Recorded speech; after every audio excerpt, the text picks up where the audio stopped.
kingdoms rose, before beasts ruled, there was a man who saw it all. They took his title, they tore his cloak, they dragged him away with chains and silence. But he carried something they could not break, a fire born not of flesh, but of God. They renamed him, they re-educated him, they fed him from royal tables. But he remembered who he was. In the city of idols, he refused to kneel. In the palace of sorcery, he did not speak their lies. He learned their language, but kept his own truth. He wore their robes, but bore a different spirit. Among the learned, he was set apart. Some kneel to survive, others burn to stand. He spoke what others feared. He saw what others denied.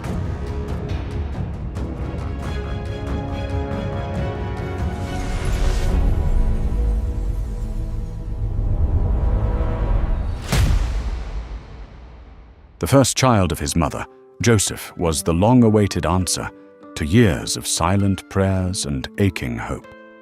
His birth broke through the shadows of barrenness, a sign that God had not forgotten Rachel. For so long, Rachel had watched her sister Leah cradle one child after another, while her own arms stayed empty. But one day, God remembered her. He opened her womb, and she gave birth to a son. With joy overflowing, she named him Joseph, saying, "May the Lord add yet another son to me." Joseph's birth brought laughter back into Rachel's tent. Jacob's heart swelled with love for the little boy, the son of his old age and of his beloved Rachel. Wherever Joseph went, warmth seemed to follow. He was a child of promise, a living reminder that waiting on God is never in vain. Jacob's life had not been easy. He had known long years of wandering and hard work. He had fled from home with nothing but a staff in his hand, escaping his brother Esau's anger. He had served his uncle Laban for years, watching over sheep through cold nights and under the burning sun. But through every season of hardship, God had been shaping him, just as he would one day shape Joseph. When Joseph was born, it felt as though every weary night had finally found its meaning. Each time Jacob held his son, he saw more than a child. He saw God's faithfulness. The same God who had guided him on lonely roads and turned loss into blessing had now placed this gentle boy in his arms. Joseph's laughter filled their home like morning light, chasing away the shadows of yesterday. To Jacob, he wasn't just a son. He was proof that God's promises always bloom, no matter how long the waiting seems. But joy and sorrow often walk side by side. Joseph was still young when his mother, Rachel, passed away. Old enough to remember her smile, but too young to understand why she never came back. He could still see her soft hands fixing his little cloak in the morning, hear her laughter calling his name, and remember her gentle voice praying beside him at night. Rachel had waited so long for him. He was her miracle, her answered prayer.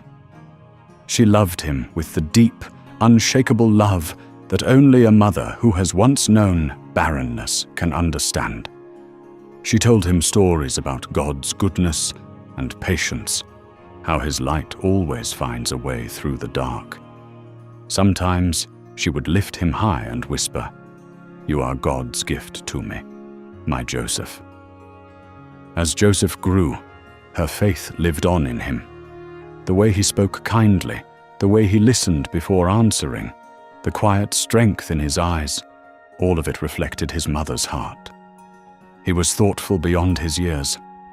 While others hurried through their chores, Joseph took his time, gentle with the sheep and patient with the ones that strayed. Sometimes he would look up at the sky, wondering if his mother could see him. And when the breeze passed through the fields, he would smile, as if he had heard her voice again. Rachel's prayers had shaped him long before he understood what prayer meant. Her faith had left a mark deeper than words, a quiet trust in God that would one day carry him through both pain and purpose. Jacob saw all this in his son, and perhaps that was why he loved Joseph so deeply.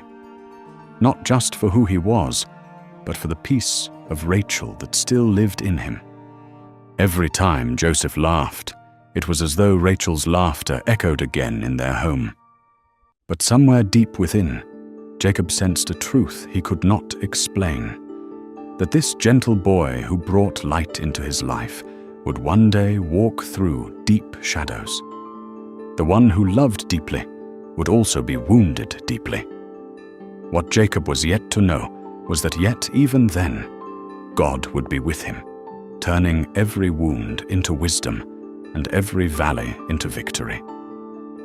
Years passed, and Joseph blossomed into a young man whose presence carried a quiet grace.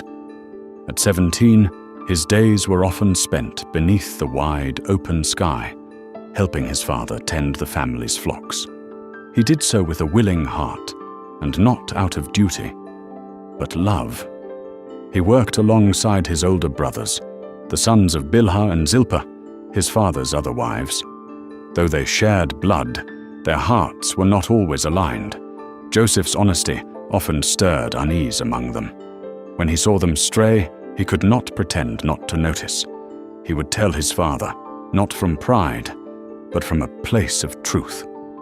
And with each passing day, their resentment deepened, shadowing the innocence that Joseph carried so easily. Jacob, growing old and tender-hearted, held Joseph close to his heart. The boy was the child of his old age, a living memory of Rachel, the love he had lost, but never forgotten.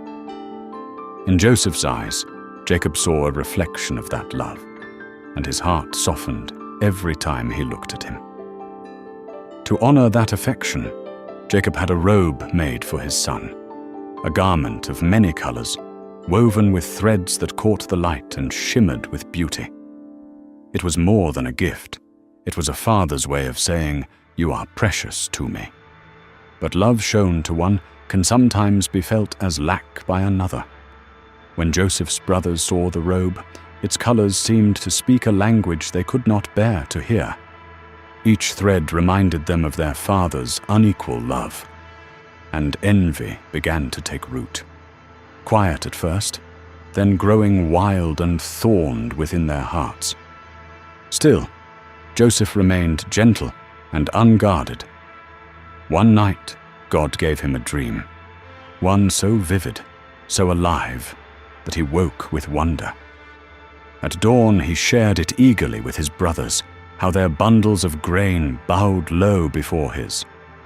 But instead of marvel, he met their silence. Their jealousy deepened, and the warmth in their eyes faded further away. Soon another dream came. This time the sun, the moon, and 11 stars bowed before him. When he told it, even Jacob paused, startled by its meaning. "What kind of dream is this, my son?" he asked softly. "Will your mother, your brothers, and I bow before you?" Yet, though Jacob spoke with care, his heart held the dream close. He had walked long enough with God to know that some dreams are not born of pride, but of divine purpose. The brothers, however, could see only favor where they longed for fairness. Their hearts grew colder. Days later, Jacob sent them to pasture the flocks near Shechem.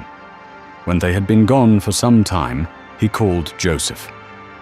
"Your brothers are pasturing near Shechem," he said. "Go, see how they are doing, and bring word back to me."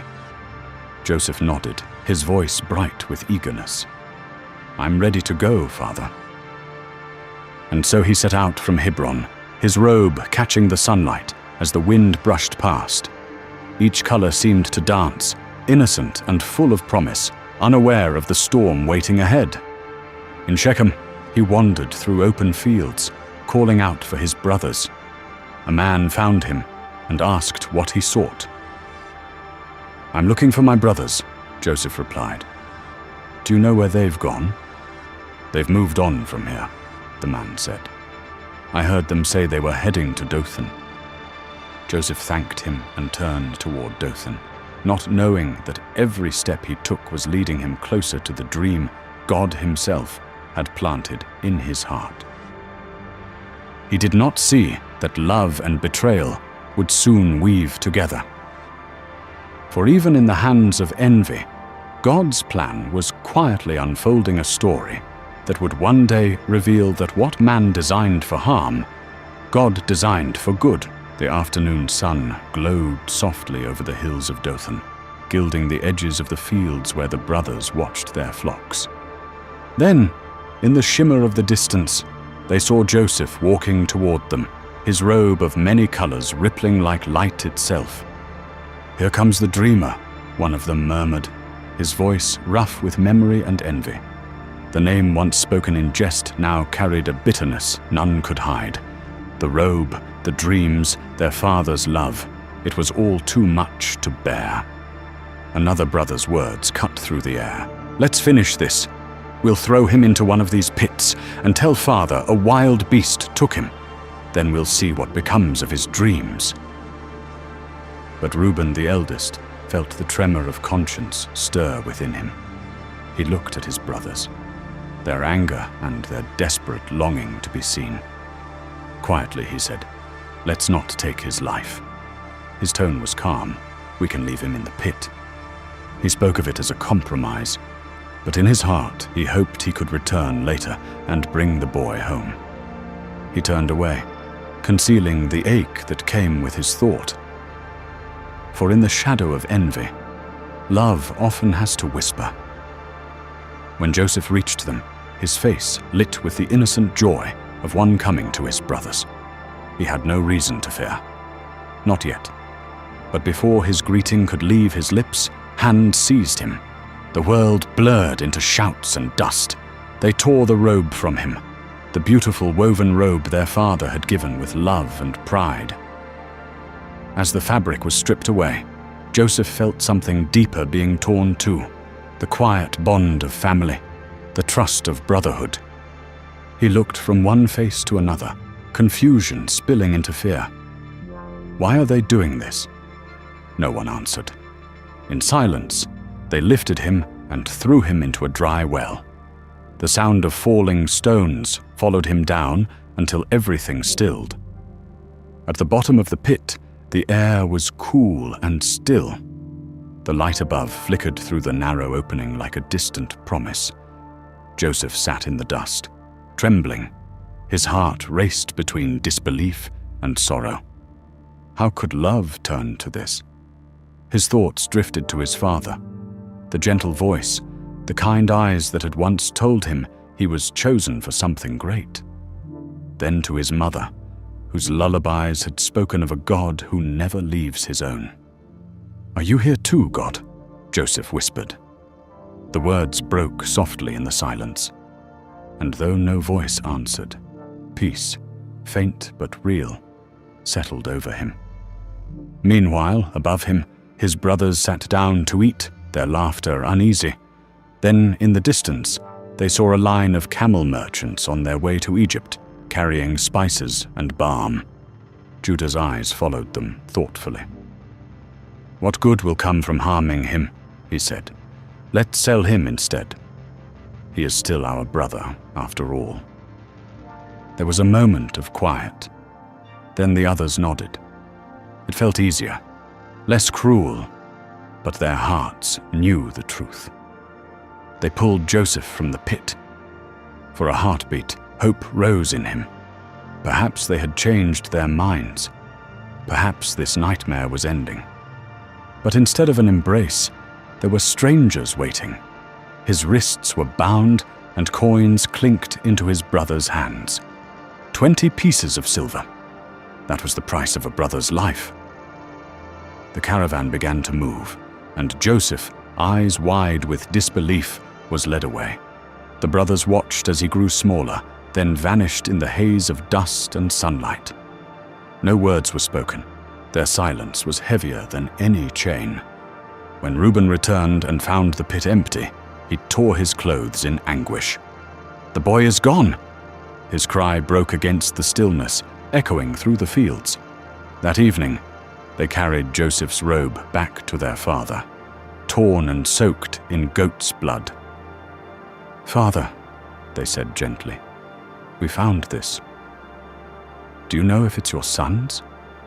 Jacob's hands trembled as he reached for it. The fabric was familiar, the colors dulled but unmistakable. His voice broke. "It is my son's robe. A wild animal has devoured him." The robe fell from his grasp as grief overtook him. He tore his garments and wept long into the night. No comfort could reach him. "I will mourn for my son until I join him," he whispered, his tears falling onto the same robe he once folded with love. But far from home, Joseph's journey was only beginning. The boy who once dreamed beneath Canaan's stars now walked the roads of Egypt alone, yet not abandoned. Every step, though painful, was guided by unseen hands. For what his brothers meant for harm, God was already shaping for good, weaving mercy through betrayal and purpose through pain. In the quiet of his heart, Joseph held on to that truth. He did not understand it yet, but one day, those same dreams that had divided them would become the bridge that healed them all. And beneath the vast Egyptian sky, the dreamer's heart whispered again, not in despair, but in hope. His story was far from over. It was only just beginning. Judah and Tamar. After Joseph was taken to Egypt, silence fell upon Jacob's house. Grief lingered in every corner. And Judah, unable to bear the weight of what they'd done, left home for a while. He journeyed south to Adullam, where he tried to begin again. There, he met a man named Hira, who became his friend. And in that land, Judah found a woman, the daughter of a man named Shua. He married her, and life seemed to move forward. Time passed, and they were blessed with children, 3 sons, Onan, and Shelah. Each birth brought joy and laughter, yet deep beneath it all, Judah's heart remained unsettled. For no matter how far he wandered, the memory of his father's sorrow still echoed faintly within him. Years rolled by, and Judah's sons grew into men. When his firstborn, came of age, Judah found a young woman named Tamar, gentle and strong, to be his wife. But Er's heart was hardened, and his ways displeased the Lord. And so, in quiet judgment, God took his life. Grief visited Judah again, and though he did what was right by custom, he asked his second son, Onan, to marry Tamar and raise children in his brother's name. Onan refused to walk in honor. He too acted out of selfishness, and the Lord's hand was heavy upon him. Once more, Judah buried a son. Now only Shelah remained, still young and fragile in his father's eyes. Judah's voice trembled with caution as he said to Tamar, "Go back to your father's house. Wait there as a widow until Shelah is grown." But fear whispered in his heart, "What if I lose him too?" So Tamar went home and waited. Days turned to months, months to years, and still no message came. Then Judah's wife fell ill and died. When his mourning was over, he journeyed with his friend Hira to Timnah, where his shepherds were shearing sheep. Someone told Tamar, "Your father-in-law is going to Timnah." She heard it quietly, her heart steady but resolved, for she knew Shelah had grown, and yet no promise had been kept. With courage that few would understand, she set out to act, not from deceit, but from faith that justice and legacy still mattered. She took off her widow's garments, veiled her face, and sat by the roadside near the entrance of Enaim, a place where travelers passed on their way to Timnah. When Judah saw her, he did not recognize her. He mistook her for a harlot, for her face was covered, and in his loneliness, blinded by grief and weariness, he approached her. "What will you give me?" she asked gently. "A young goat from my flock," he replied. She looked at him, not with judgment, but with quiet wisdom. "Then give me something as a pledge until you send it," she said. "What shall I give you?" Judah asked. "Your seal," she said, "its cord, and the staff you carry." He handed them over, unaware that this moment, though born of brokenness, would one day become a bridge of redemption. That day, Tamar conceived. And when Judah left, she returned home, removing her veil and putting on again the garments of her waiting. Later, Judah sent his friend Hira to deliver the goat and retrieve his belongings, but no one could find the woman.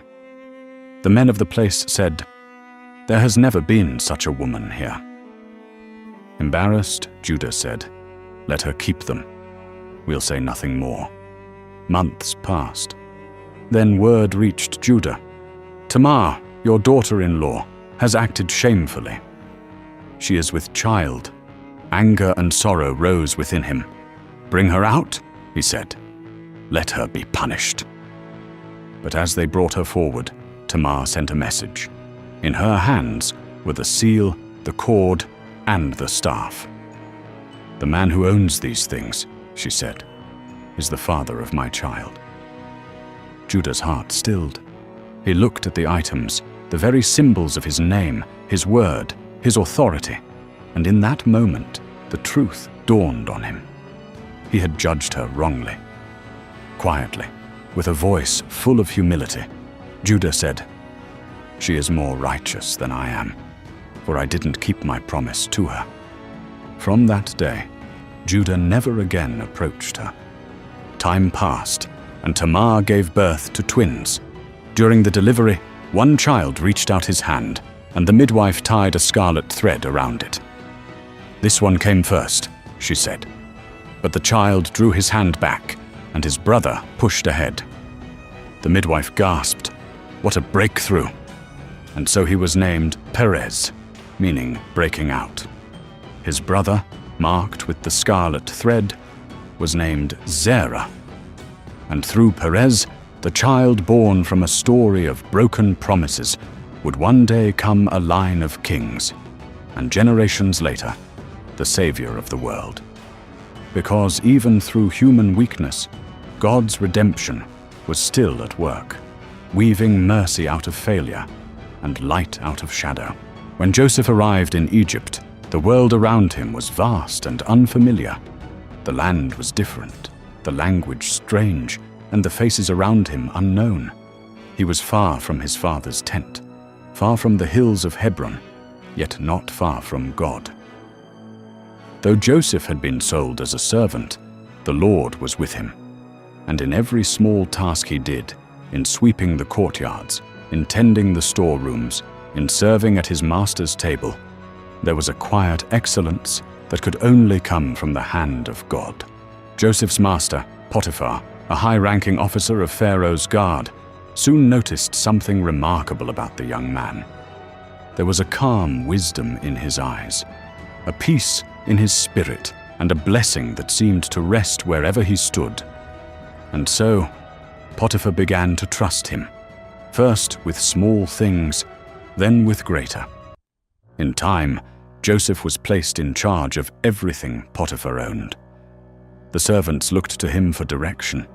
The storehouses flourished under his care. Even the fields seemed greener, the herds stronger, the home more at peace, because the favor of God was upon Joseph. Potiphar had no worries left, except to decide what meal to enjoy each day.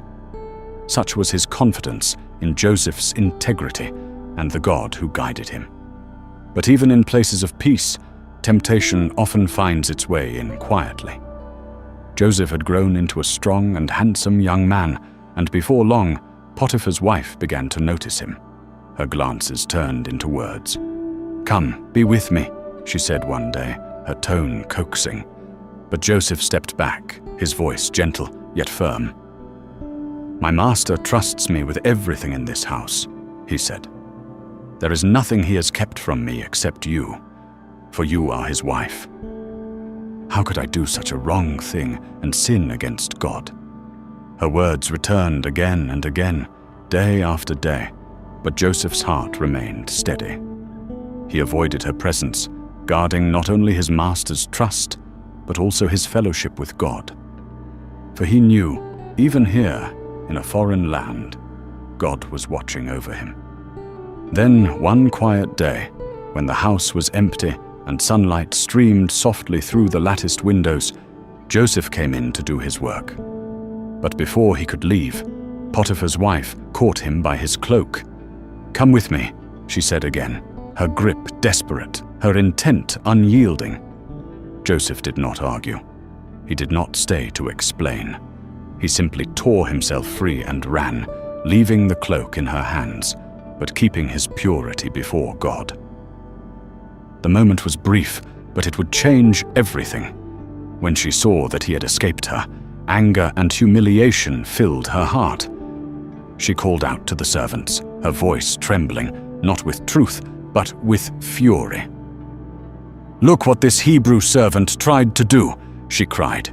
"He came to make a fool of me, but I screamed, and he ran away, leaving his cloak beside me." And when Potiphar returned home, she repeated the story again, holding up the garment as false proof. A faithful man's cloak now turned into the very thing that would chain him. Yet even in this, the quiet thread of God's purpose was still being woven. For the path of the righteous is not always smooth, but it is always guided. And though Joseph's faithfulness would soon lead him to prison, God's presence would go with him there too, because the Lord was never absent. Not in the pit, not in the palace, not even in the shadows of false accusation. Every tear and every trial was part of the story of redemption being written by the unseen hand of God. When Potiphar heard his wife's account, anger clouded his judgment. Without pause or question, he believed her words and ordered Joseph to be thrown into the prison where the king's own prisoners were kept. In a single moment, the man once trusted with everything was stripped of his freedom and cast into darkness. The open skies he once worked beneath were replaced by cold stone walls and heavy iron doors. Yet even there, God's presence didn't leave him. Joseph had known rejection before from his own brothers, from those he served faithfully, but through every wound, one truth remained. God was still writing his story. In the silence of the prison, Joseph held on to that truth. His heart stayed humble and his hands diligent. The warden soon took notice. There was something uncommon about this young man, a quiet strength and a grace that brought order where there had been unrest. His presence carried peace, and even in chains, he worked with the excellence of a free man. So, the warden placed Joseph in charge of the other prisoners, trusting him completely. He no longer worried about the affairs of the prison, for Joseph saw to everything with fairness and wisdom. And once again, God's hand was upon him. Behind locked doors, his favor still found Joseph. His favor strengthened and prepared him for the day when every piece of his story would fit into the divine plan. Even in the deepest valley, Joseph's life whispered that God's purpose never fails, even when the path winds through pain. Some time had passed in the quiet of the palace prison. Pharaoh's chief cupbearer and chief baker had fallen out of favor, and the king, angered by their missteps, had placed them in the same confinement where Joseph lived, under his watchful care in the household of the captain of the guard. The days were slow and heavy, yet Joseph moved among them with a gentle diligence, attending to their needs. Then one morning, as the first light crept through the prison bars, he noticed a shadow of worry etched on their faces. "Why do you look so troubled today?" he asked, his voice calm, tender. They exchanged glances, unease lingering in the air. "We both dreamed last night," said one, "but no one can tell us what they mean." Joseph's eyes softened. "Dreams are the language of God," he said. "Tell me what you saw." The cupbearer spoke first, his voice hesitant but filled with hope. "I saw a vine before me, with 3 branches budding and blossoming. Clusters of ripe grapes appeared, and I held Pharaoh's cup in my hand. I took the grapes and pressed the juice into the cup, then placed it in Pharaoh's hand." Joseph listened carefully, then smiled with quiet confidence. "The 3 branches represent 3 days," he explained. "In 3 days, Pharaoh will restore you to your position. You will once again serve him, as before. But when this comes to pass, remember me. Speak of me to Pharaoh, so that I may find favor and leave this place. I am a Hebrew, taken from my home unjustly, and I have done nothing to deserve this confinement." The baker watched closely, a flicker of unease in his eyes. "I dreamed too," he said. 3 baskets of bread sat upon my head. The top basket held pastries for Pharaoh, but birds came and ate them from the basket." Joseph's expression remained calm, his faith steady. "The 3 baskets also mean 3 days," he said softly. "In 3 days, Pharaoh will lift you up, but not to honor. You will be executed, and birds will feast upon what remains." 3 days passed as quietly as the dawn. Pharaoh celebrated his birthday with a grand feast, summoning all his officials. The cupbearer returned to his honored place, presenting Pharaoh's wine with grace and precision. But the baker met the fate Joseph had foretold. And yet, amidst the unfolding of God's plan, there was one absence of justice. The cupbearer, restored to favor, forgot the young Hebrew entirely. Joseph remained behind the prison bars, faithful still, his heart trusting that God's purpose would not be thwarted. Even in confinement, even in forgotten moments, God's hand was weaving the path forward. A path that would carry Joseph from the shadows of a prison cell to the heart of Egypt itself. 2 years had passed quietly, though the world around Egypt was restless. One night, Pharaoh, the king of all the land, dreamed a vision that stirred unease in his heart. He stood by the flowing Nile, watching as 7 cows, healthy and fat, rose gracefully from the river and began to graze in the lush marsh grasses. But then, from the same waters, 7 more cows appeared, thin, weak, and gaunt. They stood beside the fat cows, yet in a startling moment, they devoured them. Still, even after this strange feast, they remained as scrawny as before. Pharaoh awoke, shaken. Sleep eluded him, and soon he found himself dreaming again. This time the vision was of golden heads of grain, plump and ripe, growing in the fields. But then 7 more heads, shriveled and withered by the east wind, appeared and swallowed the healthy stalks. When he awoke a second time, he realized these dreams were more than mere sleep. They were messages that cried out for understanding. The next morning, his worry brought him to summon all the wise men and magicians of Egypt. Yet none could offer an explanation. Then the chief cupbearer spoke, remembering a young Hebrew man who had interpreted dreams in the palace prison years before. "There was a man among us," he said, "a slave of the captain of the guard, who revealed the meaning of dreams, and everything he predicted came true." Pharaoh immediately sent for Joseph. He was brought from the prison, cleaned and dressed for the king's presence. Standing before Pharaoh, Joseph bowed, his calm faith steady in the presence of the ruler, who trembled before the weight of what he had seen. "I had a dream," Pharaoh began, "and no one can interpret it. But I hear that you understand dreams."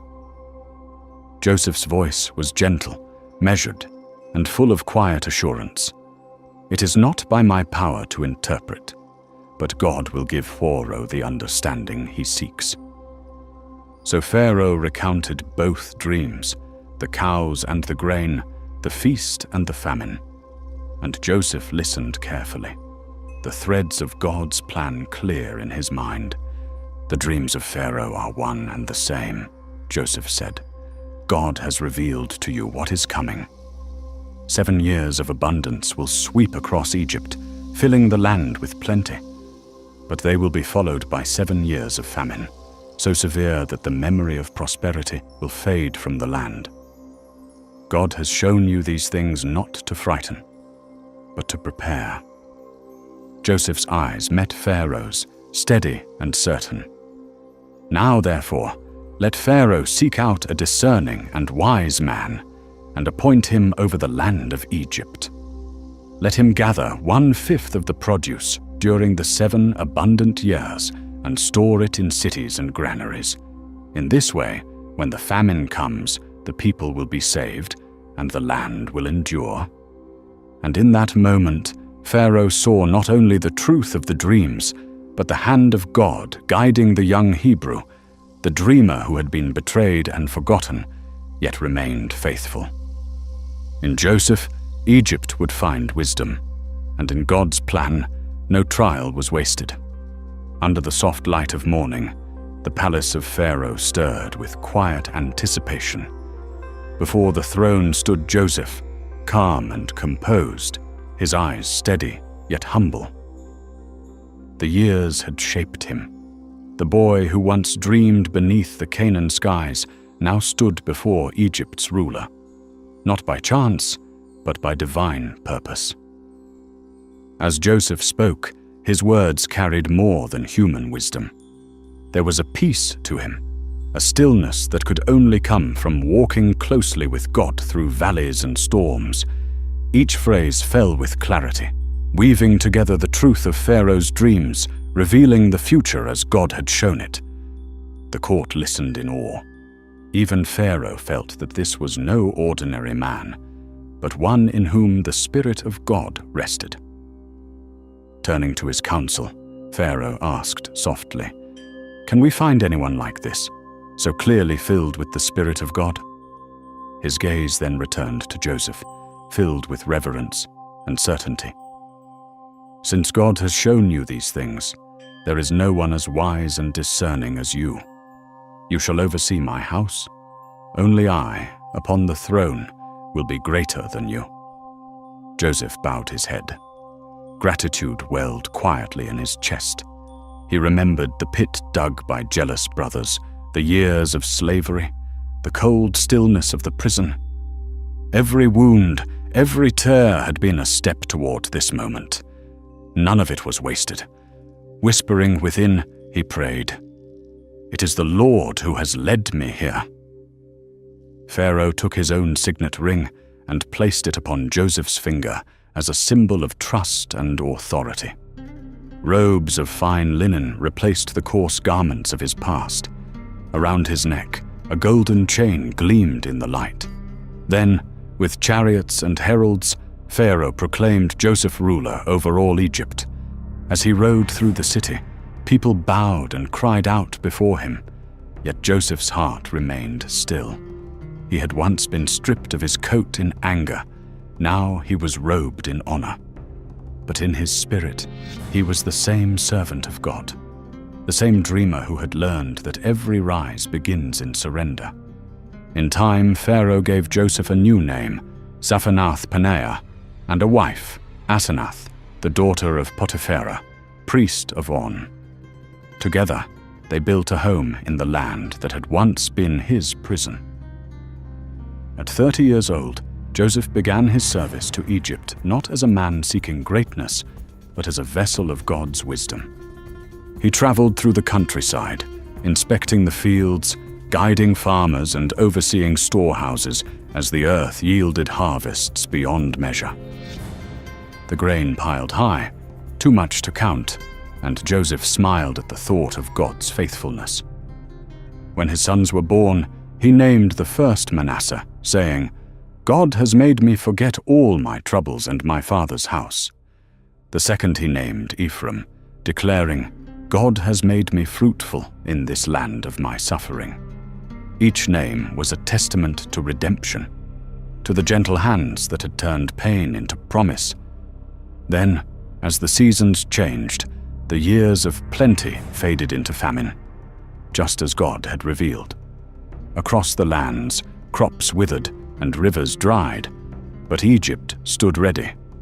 When the people cried out to Pharaoh, he simply said, "Go to Joseph and do whatever he tells you."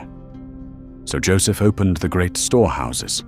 With wisdom and compassion, he distributed food to the hungry, managing the nation with fairness and grace. And as travelers from distant lands arrived seeking grain, Joseph's heart stirred. For beyond the horizon, his brothers too would one day come, drawn not by coincidence, but by the same divine thread that had woven every joy and sorrow into purpose. God's hand had never left him.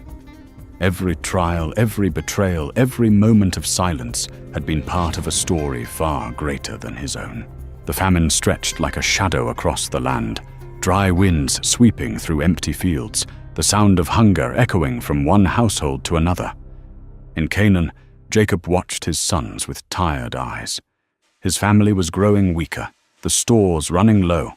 Then word came like a whisper of hope. There is grain in Egypt. "Why do you stand idle?" Jacob said, his voice weary but firm.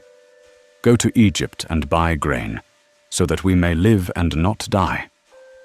10 of his sons set out at once, but not Benjamin. Jacob could not bear to let him go. Joseph was gone. The memory still pierced him, and he would not risk losing another child of Rachel's heart. The journey to Egypt was long and solemn.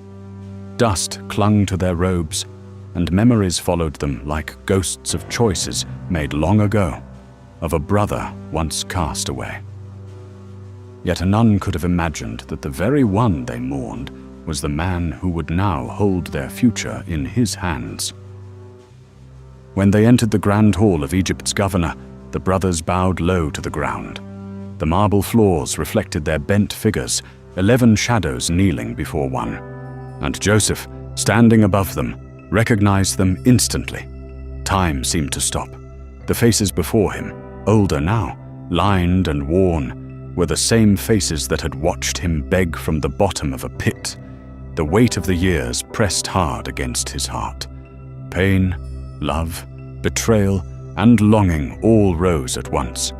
He had dreamed of this moment as a boy, the dream where his brothers bowed before him, and now here it was, not as pride imagined it, but as providence fulfilled. The ache in his chest was not triumph but tenderness. God had kept his word, not to exalt, but to heal. But the wounds were still tender. He could not reveal himself. Not yet. He needed to know if their hearts had changed. So he spoke through an interpreter, his tone calm but distant. "Where do you come from?" "From the land of Canaan," they answered. "We've come to buy food." A quiet test began. "No," Joseph said. "You are spies." Startled, they pleaded, "No, my lord. We are honest men. 12 brothers we are, the sons of one man. One is no more, and the youngest is with our father." Joseph's heart trembled at the words, but he held steady. "Then bring your youngest brother to me," he said. "Until then, one of you will remain." And for 3 days they were placed in prison, the same kind of darkness Joseph had once known. On the 3rd day, Joseph returned to them and said softly, "I am a man who fears God. Let one stay while the rest go and carry food for your families. But bring your brother back to me." The brothers agreed, but guilt stirred deeply among them. "This is our punishment," one said quietly. "We saw Joseph's distress when he begged us for mercy, but we did not listen." Reuben sighed. Did I not warn you not to harm the boy? Now we must answer for his blood. They did not know Joseph understood every word. The language of their remorse pierced through every barrier between them. And in that moment, Joseph turned away and wept. The tears came freely, not from bitterness, but from the ache of grace. He saw them not as enemies, but as men burdened by regret, still sons of the same Father he loved. His heart broke, yet it also began to mend. When he composed himself, Joseph chose Simeon to stay behind. The others watched in silence as Simeon was bound, fear and confusion clouding their faces. They could not understand why this man, this stern ruler, seemed both merciful and mysterious. Quietly, Joseph gave orders for their sacks to be filled with grain. Then, in secret, he told his servants to return each man's silver to his bag and provide food for their journey. Mercy was already at work, even before they recognized it. On the road home, one brother opened his sack and gasped, "My silver! It's still here!" Panic rippled through the group. "What is this that God has done to us?" they whispered. When they reached Canaan, they told their father everything of the governor's questions, of how Simeon was left behind, and of the demand to bring Benjamin. As they emptied their sacks, every pouch gleamed with returned silver. Fear filled the tent like a storm. Jacob's voice broke. "You are robbing me of my children. Joseph is gone. Simeon is gone. And now you would take Benjamin? Everything is against me." Reuben stepped forward, desperate to restore what had been broken for so long. "You may take the lives of my 2 sons if I do not bring Benjamin back," he vowed. "I will guard him with my life." But Jacob shook his head slowly, tears gathering in his eyes. "My son will not go down with you. His brother is gone, and he is all I have left. If harm comes to him, I will go to my grave in sorrow." He turned away, his old hands covering his face. Outside, the famine pressed on, dry winds sweeping through dying crops, but inside Jacob's heart, a deeper famine raged. The hunger for peace, for the son he lost, for the forgiveness that only God could weave from so much pain. And even then, unseen by them all, God's plan moved gently forward. A plan that would soon bring healing where there had been hurt, reunion where there had been loss, and love where once there had been jealousy. Every step, every sorrow, was still part of his story. A story of grace unfolding with one quiet miracle at a time. The famine had not loosened its grip on Canaan. Each sunrise brought dry winds and empty fields, and Jacob's household, once filled with laughter and livestock, grew quieter by the day. The last of the grain from Egypt was nearly gone. Hunger had a way of humbling even the strongest hearts.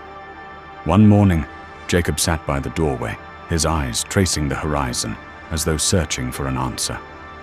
Finally, with a weary sigh, he said, "Go back, my sons. Buy us a little more food."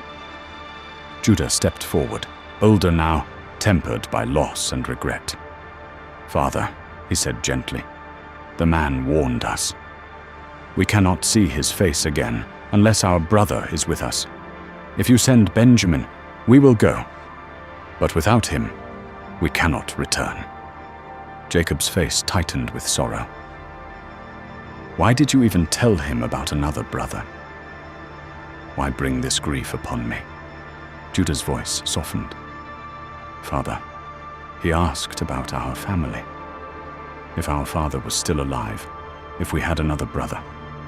We only answered honestly. How could we have known he would demand to see Benjamin?" There was a long silence, heavy with the ache of remembrance. Every mention of Benjamin stirred memories Jacob had spent years trying to bury. The loss of Joseph and the long nights of mourning. But Judah's tone grew steady, resolute. "Send the boy with me. I give you my word. I will bring him back. If I fail, I'll bear the blame forever. Please, Father, if we delay any longer, we will all perish. You, our children, and us." Jacob's eyes glistened as he looked upon his sons. Once boys quarreling in the fields, now men bowed under the weight of consequence. Slowly he nodded. "If it must be so, then take the best gifts of our land, balm, honey, spices, and myrrh. Take double the money, for the silver returned in your sacks. And take Benjamin." His voice trembled, the words breaking through the pain of surrender. "May God Almighty grant you mercy before this man, so that he may release Simeon and send Benjamin back. But if I must lose my children, then so be it." And so, with heavy hearts and hopeful prayers, the brothers gathered their gifts, their silver, and their youngest brother, the one their father could hardly bear to let go. Together, they set out on the long road to Egypt once more. When they arrived, dusty and anxious from the journey, they stood again before the great halls of power. And when Joseph lifted his eyes and saw them with Benjamin among them, something deep within him stirred.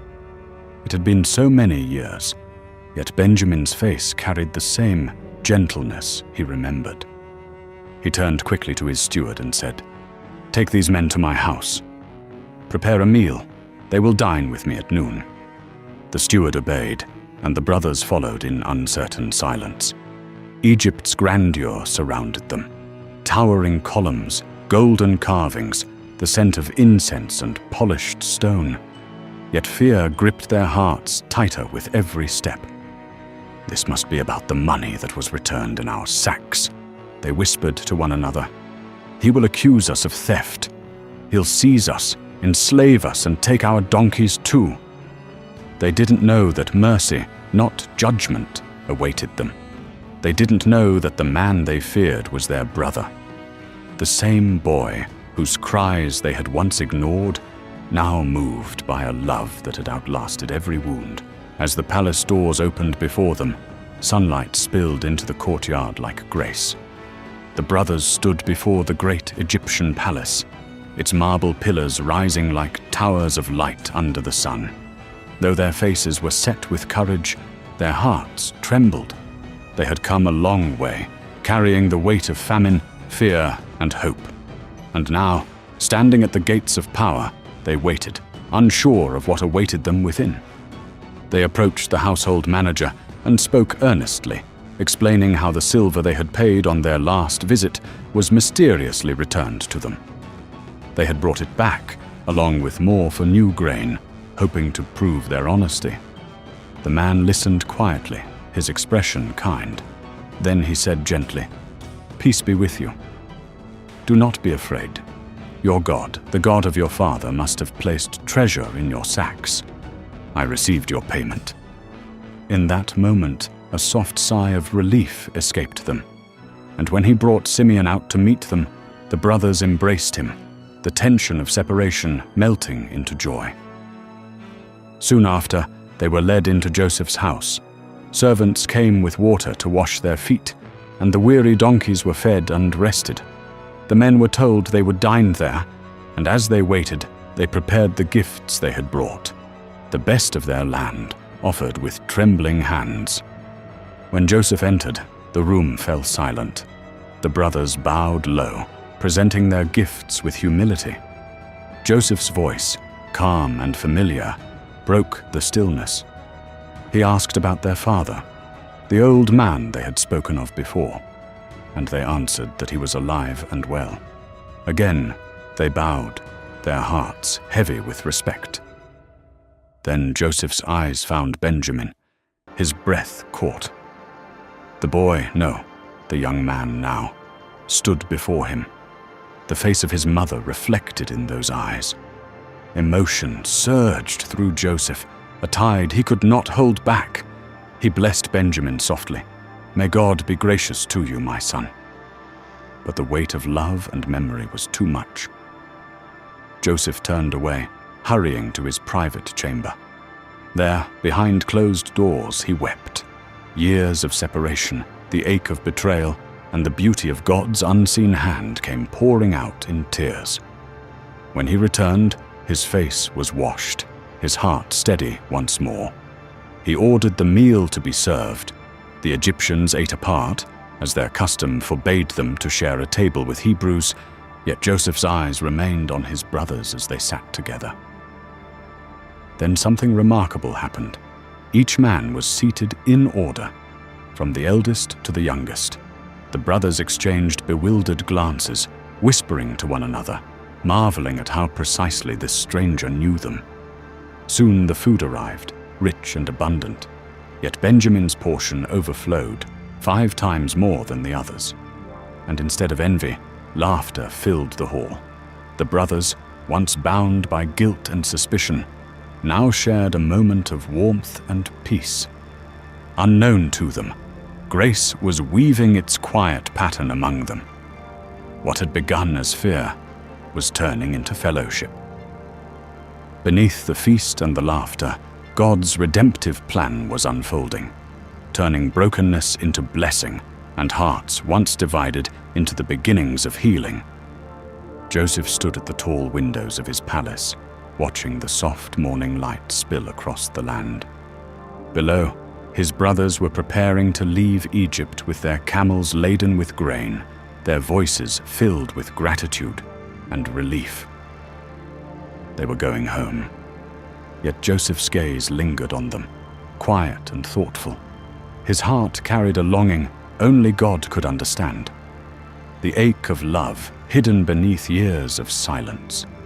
Forgiveness was stirring, but before it could be complete, something still needed to be revealed. He turned to his steward and gave a quiet instruction. Fill their sacks with grain as much as they can carry.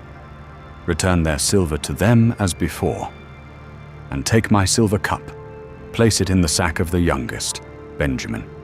The steward obeyed without question, and by dawn the brothers set out from the city, the cool wind brushing against their faces. Their hearts were light, their journey peaceful. None of them imagined that this road home would soon test everything they had become.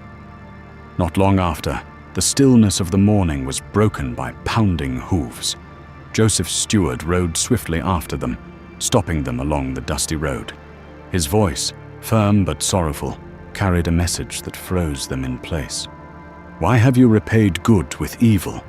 Why have you stolen my master's silver cup, the one he uses for divination? The brothers were stunned. Their eyes darted from one to another in disbelief. Far be it from us to do such a thing, they protested. We even brought back the silver we found in our sacks last time. If any of us is found with the cup, let him die, and the rest of us will become slaves. But the steward replied gently, let it not be so. Only the one who has the cup will remain my master's servant. The rest may go free. One by one, he opened their sacks, from the eldest to the youngest. The tension thickened with each search, the grain spilling, the brothers holding their breath. And then, there it was, the silver cup, glinting from within Benjamin's sack. A wave of despair swept over them. In one heart-wrenching motion, they tore their garments, an ancient sign of grief too deep for words. The road that once led home now turned back toward Egypt, heavy with sorrow and fear. When they returned to Joseph's palace, they fell before him, their faces to the ground. The weight of years, the betrayal, the guilt, the memory of another brother sold for silver pressed upon them like a shadow. Judah stepped forward, his voice trembling yet steady. What can we say, my lord? How can we prove our innocence? God has uncovered our guilt. We are all your servants. But Joseph, still hidden behind his Egyptian guise, spoke firmly. Far be it from me to do this. Only the one found with the cup shall remain my slave. The rest of you, go back to your father in peace. At that moment, the true test began. Not of honesty, but of love. Years ago, they had sold one brother into slavery. Now, faced with the same choice, they would have to decide, would they abandon another? What Joseph was watching for was not punishment, but redemption. Through this quiet, painful test, God was writing the next line of their story. The room was silent but heavy with emotion. The brothers stood before Joseph, fearful, weary hearts trembling under the weight of what had just been uncovered. Benjamin, the youngest, stood at the center of it all, his eyes wide and uncertain. Then Judah stepped forward. His voice, though quiet, carried the weight of years of guilt, of lessons learned the hard way. He bowed low and spoke with humility. "My Lord," he began, his words measured, trembling with sincerity, "please, allow your servant a moment to speak." He reminded Joseph of their earlier conversation, how this powerful ruler had asked about their family. They had told him the truth that they had an aged father and a youngest brother born to him in his old age, that this youngest was deeply loved, for his full brother was gone, and he alone remained as a living reminder of their mother. "You asked us to bring the boy to you," Judah continued softly, "but we told you our father could not bear it. The boy is his heart. If the boy leaves him, he will die." Judah's voice faltered for a moment, then steadied again. "Yet, my lord, you said, unless your youngest brother comes with you, you will not see my face again." He recounted how, upon returning home, they had told their father every word. And when the famine pressed harder and the grain was gone, their father had asked them to go once more to Egypt for food. "But we could not," Judah said, "not without the boy. We told our father what you said, and he reminded us of his sorrow, that his beloved wife bore him 2 sons, one who never came home, torn from him long ago. And now this one. If he were lost too, the grief would be more than he could bear. It would take him to his grave." A soft silence filled the hall. The guards stood still. The brothers bowed their heads, their pain shared, their regret almost tangible. Judah drew a deep breath. His next words came like a confession full of love. "My lord, the boy's life is bound to our father's. If he does not return, our father will die of sorrow. And I promised him. I told him I would take responsibility for the boy's safety, that if harm came to him, I would carry the blame forever." He stepped closer, his eyes earnest and pleading. "Please, my lord, let me stay instead. Let me remain as your servant. Let the boy go back with his brothers. I cannot bear to see the anguish that would consume my father if Benjamin does not return. It would break his heart, and mine with it." His voice broke at the end, the kind of break that only comes from love, the love of a son who has changed, of a brother who has learned what sacrifice truly means. And in that moment, as Judah stood there, offering himself in place of another, something sacred stirred in the room. What once began as betrayal was being rewritten through love, through repentance, through God's quiet plan that had never stopped working. The test was complete. The story was shifting. Forgiveness was drawing near. The hall was still, filled with the quiet weight of held breath. Joseph looked upon the faces before him, the brothers who once cast him away, and something deep within him broke open. All the years of longing, all the tears he had buried beneath duty and power, rose to the surface. He could hold it in no longer. "Everyone, leave me," he said, his voice trembling with emotion.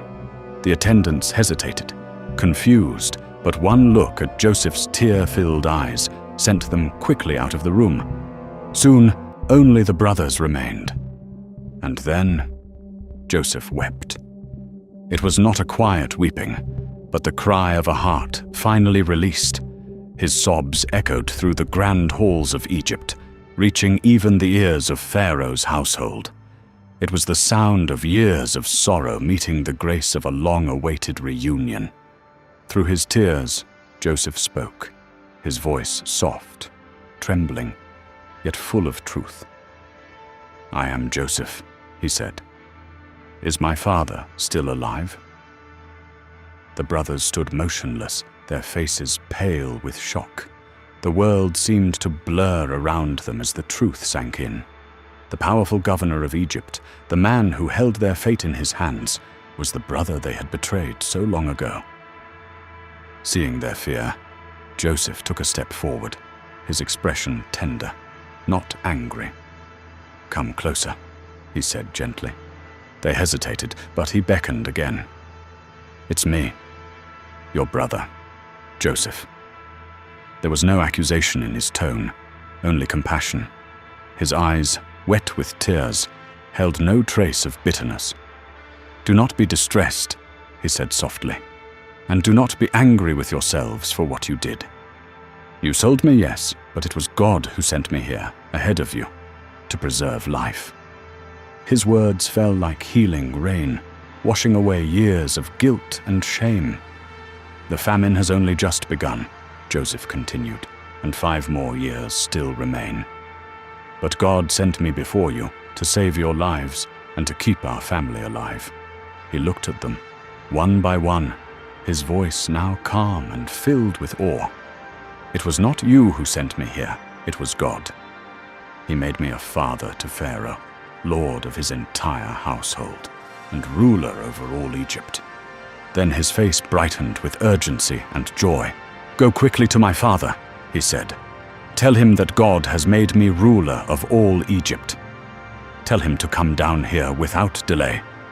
You will live in Goshen, near me. There I will provide for you and your children, so that you will not suffer from the famine." The weight in the room shifted. Tears turned to smiles, sorrow to relief.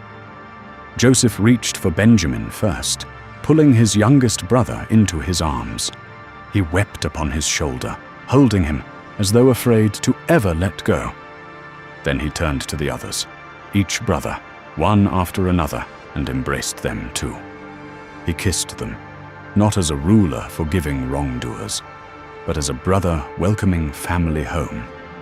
And slowly, the silence broke. Soft laughter mingled with tears. The years of separation, the bitterness of the past all began to fade, replaced by the gentle warmth of restoration. In that moment, what had once been broken was made whole again, not by human strength, but by God's quiet, redemptive hand. The news of Joseph's brothers arriving soon reached Pharaoh's palace, and the sound of it filled the courts with joy.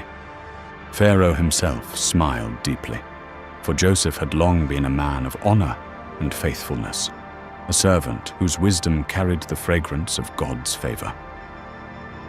With generous delight, Pharaoh sent a message to Joseph's household that his entire family should come and dwell in Egypt. "Give them the best of the land," he ordered, "a place of abundance and rest. Let them lack nothing." Wagons were prepared, strong, beautiful, and filled with gifts to bring their little ones, their wives, and their aged father from faraway Canaan. "Do not worry about your belongings," Pharaoh said, "for the best of Egypt now belongs to you." Joseph obeyed with a full heart. He equipped his brothers with wagons, food, and clothing for the journey home.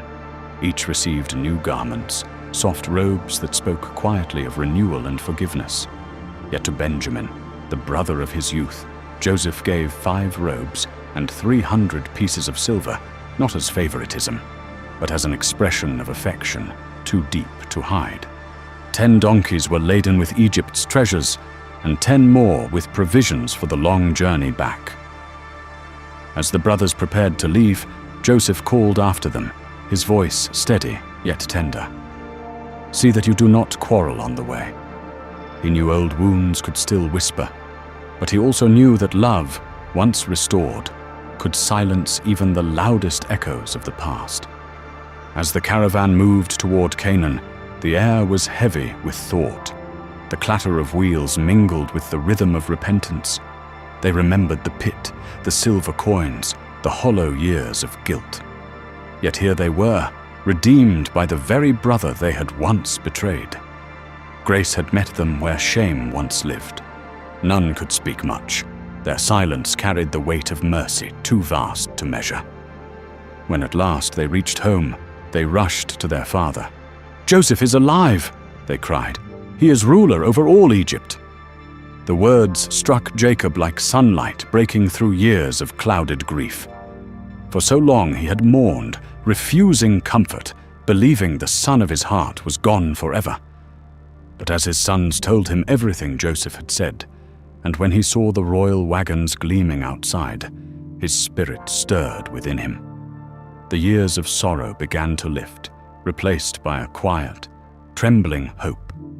The sons who had once broken their father's heart now stood before him, humbled and changed. Tears filled their eyes as they watched the life return to his. Jacob whispered, almost in awe, "It must be true. My son Joseph is alive.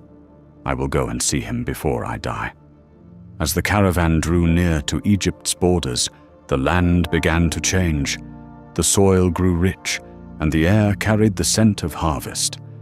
Jacob's heart, though aged and weary, beat with a strength he hadn't felt in years. Hope was no longer a distant dream.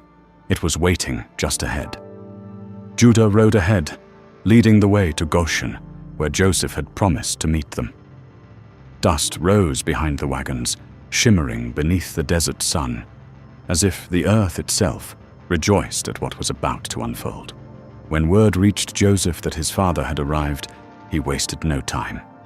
With trembling hands, he readied his chariot and set out for Goshen. The years of separation, the ache of longing, the silent prayers whispered in dark nights, all were rushing toward this single moment. And then, at last, father and son stood face to face. Joseph stepped down, his eyes glistening. Jacob, frail but radiant, opened his arms. Without a word, Joseph fell into his embrace, and together they wept deeply, freely, as though the tears themselves were washing away the sorrow of the past. Time seemed to pause around them. The wagon stood still, the wind hushed its song. It was a reunion stitched together by grace, a reminder that even what is broken can be made whole again in the hands of God. After a long while, Jacob spoke softly, his voice trembling with joy and peace. "Now I can die in peace," he said, "for I have seen your face again, and you are alive." Joseph held him closer, not as the ruler of Egypt, but as a son who had finally come home. When their tears had quieted, Joseph turned to his brothers and the rest of the family. His voice, gentle yet purposeful, carried the calm assurance of a man who understood God's timing. "I will go and speak to Pharaoh," he said. "I will tell him that my family has come." He instructed them tenderly. "When Pharaoh asks of your work, tell him you are herdsmen, as your ancestors were. He will allow you to settle here in Goshen, a good and fertile land." Joseph knew that even this detail, the place they would live, the work they would do, it was not coincidence, but divine orchestration. The day Joseph stood once more before Pharaoh was unlike any other. This time he did not come alone, nor as the servant who once interpreted dreams, but as a son and the vessel through which God's faithfulness had been revealed. With reverent joy, Joseph said to Pharaoh, "My father and my brothers have come from the land of Canaan. They have brought their flocks and all they own, and now dwell in Goshen." Pharaoh listened, his expression softening. He had long seen God's hand resting upon Joseph, and now he was witnessing the fullness of that story unfold. Joseph brought 5 of his brothers forward. They stood humbly before the throne, shepherds in simple garments within the golden halls of Egypt, a sight that spoke of both humility and providence. When Pharaoh asked about their occupation, they answered with the honesty that Joseph had taught them. "We, your servants, are shepherds, as were our fathers before us. The famine in Canaan is great, and we ask to dwell in your land for a time." Pharaoh's reply carried generosity rare among kings. "Let them live in the best of the land," he said. "Settle them in Goshen. And if any among them are skilled, let them oversee my own livestock as well." It was not mere kindness. It was divine favor flowing through human hearts, the same grace that had lifted Joseph from prison to palace. Then Joseph brought in his father. The hall fell silent as the aged Jacob entered, leaning on his staff. Time had traced deep lines upon his face, but his eyes held the calm of one who had seen sorrow turn into salvation. Pharaoh, ruler of the greatest nation on earth, rose in respect. He asked softly, "How old are you?" Jacob smiled a weary, knowing smile and said, "The years of my journey have been 130. Few and difficult they have been, yet shorter than those of my fathers before me." And then, before the throne of Egypt, the old shepherd lifted his hands and blessed the king. It was a moment that shimmered with quiet reverence. The ruler of Egypt being blessed by a man who had wrestled with God and lived to see his promises fulfilled.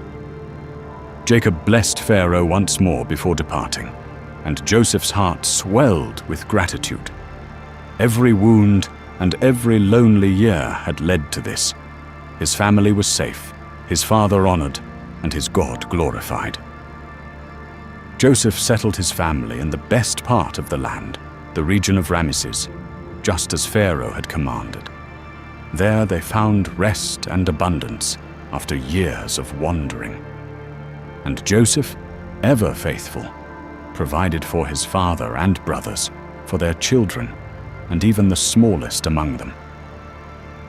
The family that had once been broken was now whole again. And through it all, the quiet thread of God's purpose continued to weave a greater story, one that would outlast them all. The famine lingered like a long shadow across the land. Year after year, the skies gave no rain, and the ground lay bare and silent. In Egypt and beyond, hunger pressed on hearts and homes alike. Yet through it all, God's hand was still at work, guiding, providing, and fulfilling his promises through Joseph, the very one once forgotten in a prison cell. As the stores of grain Joseph had gathered began to feed the nations, people from every corner of Egypt and Canaan came seeking food. The great cities that once overflowed with wealth now trembled under the weight of need. When the people's silver was gone, they came again to Joseph with empty hands and desperate eyes. "Our money has failed us," they said, "but give us food, or we will perish before your very eyes." Joseph listened with quiet compassion. He was not just a ruler now, he was a shepherd of a broken people. "Then bring your livestock," he said gently. "In exchange, I will give you food." And so they came leading their horses, their flocks, their herds. The fields that once echoed with the sound of life were traded for bread to keep families alive for another year. But as the famine endured, the people returned again. Their voices trembled, but their hearts had softened. "We cannot hide the truth from you, my lord," they said. "Our money is gone, and our cattle are yours. All that remains are our bodies and our land. Buy us and our fields in exchange for food, that we might live and not see our land desolate." Joseph looked upon them, these weary souls, once proud farmers, now humbled by hunger. Yet even in their weakness, God's mercy was unfolding a larger plan.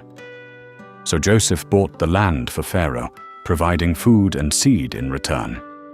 But he did not leave them empty-handed.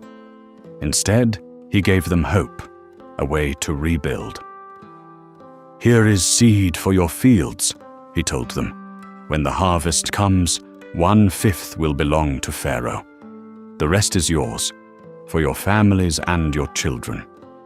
A murmur of gratitude filled the air. Tears glistened in tired eyes as they said, "You have saved our lives. May we serve Pharaoh willingly." And so, Joseph established a new order in the land, one that preserved life through wisdom and discipline. Even in famine there was order. Even in loss there was life. Meanwhile, in Goshen, a world apart from hunger and dust, Joseph's family flourished. The people of Israel grew strong and fruitful, just as God had promised Abraham long ago. The land of refuge had become a land of blessing. Years passed, 17 of them. And in those years, Jacob saw his family restored, his heart healed, and his faith fulfilled. But as the twilight of his life drew near, Jacob called for Joseph. The room was quiet, the air heavy with memory and gratitude. "Promise me," Jacob said softly, his voice trembling with age, "that you will show me steadfast love, even in death. Do not bury me in Egypt, but take me to my fathers, to the land God gave us." Joseph knelt beside him and took his hand. "I will do as you ask," he said. But Jacob, ever the father who had wrestled with both man and God, looked into Joseph's eyes once more. "Swear it," he whispered, and Joseph swore. Then the old patriarch bowed in worship, leaning on the head of his bed. His spirit rested not on his strength, but on the faithfulness of the God who had never failed him. In that still moment, the story came full circle from betrayal to forgiveness, and from sorrow to peace. In the quiet glow of an aging day, word reached Joseph. His father was fading fast. The years had caught up with Jacob, and the time to say goodbye was near. Joseph's heart stirred. With his 2 sons, Manasseh and Ephraim, he set out toward the place where his father rested. The man whose stories had shaped his faith, whose blessings had marked generations. When Joseph entered the room, a gentle whisper spread, "Your son Joseph has come." And though weak, Jacob's spirit found strength. Slowly, he sat up in his bed, the lines on his face etched with the weight of years. But his eyes, though dim, still carried the light of a life walked with God. "God Almighty," he began softly, his voice trembling with reverence, "appeared to me long ago in Luz. He blessed me, promising to make my children as countless as the stars and to give this land to my descendants forever." He paused, looking toward Joseph's sons. "These 2 boys of yours, they are mine now. Ephraim and Manasseh shall be as my own, just as Reuben and Simeon are." There was tenderness in his tone, the warmth of a grandfather who saw not just children, but the continuation of a promise. A flicker of memory passed through him, and his eyes glistened. "When your mother, Rachel, died on the road to Bethlehem, I buried her there, with sorrow still heavy in my heart." The ache in his words was softened by time, but never forgotten. Jacob motioned for the boys to come near. Joseph guided them gently toward the bedside. "Bring them closer," Jacob said, "that I may bless them." He could barely see, yet when he felt their small hands in his own, a faint smile broke across his face. He kissed and embraced them. An old man, once a wanderer, now holding the fruit of a promise fulfilled. "I never thought I would see your face again," he said to Joseph, his eyes glistening. "And now, God has allowed me to see your children too." Joseph bowed low, his heart full. As he arranged the boys before his father, he placed Manasseh, the elder, by Jacob's right hand, and Ephraim, the younger, by his left. But Jacob, guided not by sight, but by divine wisdom, crossed his arms. His right hand rested on Ephraim's head, his left on Manasseh's. Joseph looked up, startled. "No, my father," he said gently, reaching to correct him. "This one is the firstborn." But Jacob's voice was calm, steady, and filled with knowing. "I know, my son. I know. Manasseh will be great, but Ephraim greater still. His descendants will become a multitude." Then he lifted his face and blessed them both. "May the God before whom my fathers, Abraham and Isaac, walked, the God who has shepherded me all my life, and the angel who has redeemed me from all harm, may he bless these boys. May they carry my name and the names of my fathers, and may their descendants fill the earth." The room fell silent. The air itself seemed to listen, a sacred stillness when heaven and earth meet. That day, Jacob set Ephraim before Manasseh, and a new generation stepped into the current of God's promise. As his strength waned, Jacob leaned back upon his bed, peace resting quietly upon him. He was not yet finished, but his spirit was calm, and his heart was full. The evening light rested softly over Goshen, turning the tents of Israel gold.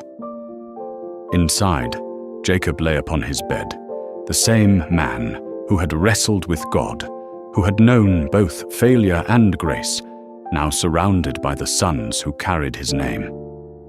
"Gather around me," he said, his voice faint but steady. "Let me tell you what will come in the days ahead." One by one he looked upon them, 12 men, each with a story shaped by weakness and forgiveness. To Reuben, his firstborn, he spoke with gentle sorrow, the strength of his youth, once bright, yet lost through folly. To Simeon and Levi, he remembered their fierceness, praying their zeal might one day be turned toward righteousness. Then his eyes found Judah, and a quiet warmth entered his tone. "The scepter shall not depart from Judah," he said softly. And though his sons could not yet understand, a promise glimmered there, of a king who would rise from Judah's line, before whom all nations would bow. He blessed Zebulun with life by the sea, Issachar with strength to serve, Dan with wisdom to judge, Asher with abundance, and Naphtali with freedom and grace. Each blessing was simple, yet carried the weight of destiny. At last, Jacob turned to Joseph. His eyes softened. "You were attacked and betrayed," he said, "yet your bow remained strong, upheld by the mighty one of Jacob. May the Almighty bless you, blessings of the heavens above and the depths below. You, my son, are a prince among your brothers." Then he turned to Benjamin, the youngest. "Benjamin is a ravenous wolf," he said, not in rebuke, but in revelation. "Bold in the morning, triumphant by night." When Jacob's final words were fading, silence filled the tent. It was not sorrow, but something sacred, the hush that comes when eternity draws near. The room was quiet, except for the soft rustle of linen and the steady rhythm of an old man's breath. Jacob, the patriarch of Israel, lay surrounded by his sons, 12 men who had once been divided by jealousy and pride, now gathered in the tenderness of farewell. His eyes, though dim with age, still held the light of faith, the same faith that had carried him through exile and reunion. With a frail but steady voice, he spoke of the land of promise, of Abraham, of Isaac, of the God who had been faithful through every season. "Bury me," he said, "with my fathers in the cave of Machpelah." His tone was not one of sorrow, but of peace, a soul ready to rest in the hands of the one who had shepherded him all his life. His words lingered like a blessing in the air. And finally, Jacob drew his feet onto the bed, exhaled softly, and was gathered to his people. For a long moment, the sons stood still, unable to speak. Then Joseph stepped forward. He fell across his father's still body and wept. It was not just grief, but gratitude for the years restored, for the forgiveness given, and for a father's blessing that had sealed their story with grace. The brothers bowed their heads as his spirit slipped quietly into peace. Outside, the light dimmed across Goshen, and in that fading glow, one truth stood clear. What began in brokenness was ending in blessing, and through it all, the hand of God had never let go. Outside, the Egyptian sun rose over Goshen, lighting the tents where generations would one day remember this moment. Joseph commanded the physicians to embalm his father, and for 70 days, Egypt itself mourned. The land that had once enslaved Jacob's grandfather's descendants now honored the father of the man who had saved them from famine. When the days of mourning ended, Joseph approached Pharaoh's court. His words were simple, and Pharaoh's reply was kind. "Go," he said. "Bury your father, as he made you swear." So Joseph went, not alone, but with a vast procession. Chariots and horsemen filled the horizon. Egyptian nobles and Hebrew shepherds rode side by side. It was a sight unlike any other, the humble and the mighty bound together in shared reverence. At the threshing floor of Atad, beside the Jordan, they stopped. The sound of mourning rose like incense, 7 days of remembrance, 7 days of gratitude for a life that had touched eternity. The Canaanites who watched from afar called the place Abel Mizraim, the mourning of Egypt. But for Joseph and his brothers, it was not only mourning, it was worship. When the time came, the sons of Israel carried their father's body into the land of Canaan, to the cave of Machpelah. The same earth that had received Abraham and Isaac now received Jacob. The stones stood as silent witnesses to God's faithfulness. As the last handful of earth was laid over the tomb, Joseph looked toward the hills of Canaan. The wind moved gently through the trees, and in that stillness, it was as though God whispered again the truth that had guided them all along. "What I begin, I will finish. What I promise, I will fulfill." And there, between heaven and earth, the story of a family once broken by betrayal stood whole again, not by human hands, but by the hand of a faithful God. The journey back from Canaan was quieter than before. The sound of the chariots seemed softer, almost reverent, as if all creation was bowing to the weight of what had just been laid to rest. Jacob, Israel, the father of nations, had gone to his rest, leaving behind sons whose story was one of pain, forgiveness, and redemption. But as they crossed into Egypt once more, the stillness between the brothers grew heavier. Without their father, an old fear began to whisper again, one they thought was buried long ago.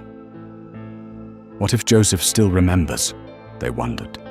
What if now, with father gone, he finally takes his revenge? In their guilt, they sent a message, trembling between remorse and desperation. "Before our father died," they said, "he asked that you forgive us for the wrong we did to you, for the cruelty we once showed you. We beg you, forgive us, servants of the God of your father." And when Joseph heard their words, something broke within him. Tears filled his eyes, not from anger, but from a heart deeply moved. The brothers stood before him again, as they had years ago, but this time, not as rivals. They fell to the ground, not out of fear alone, but out of the deep ache of repentance. "Look," they said softly, voices quivering, "we are your slaves." But Joseph, the brother once sold, now stood as the brother who forgave. With eyes full of compassion, he lifted them with his words. "Do not be afraid," he said gently. "Am I in the place of God? You intended to harm me. Yes, but God intended it for good. He turned it into a path of life, so that many would be saved." His voice steadied, yet his heart overflowed with tenderness. "So do not fear. I will care for you and for your children." There, in the quiet halls of Egypt, grace triumphed once more. The same God who had turned betrayal into blessing wove forgiveness into the hearts of brothers once torn apart. It was never just Joseph's story.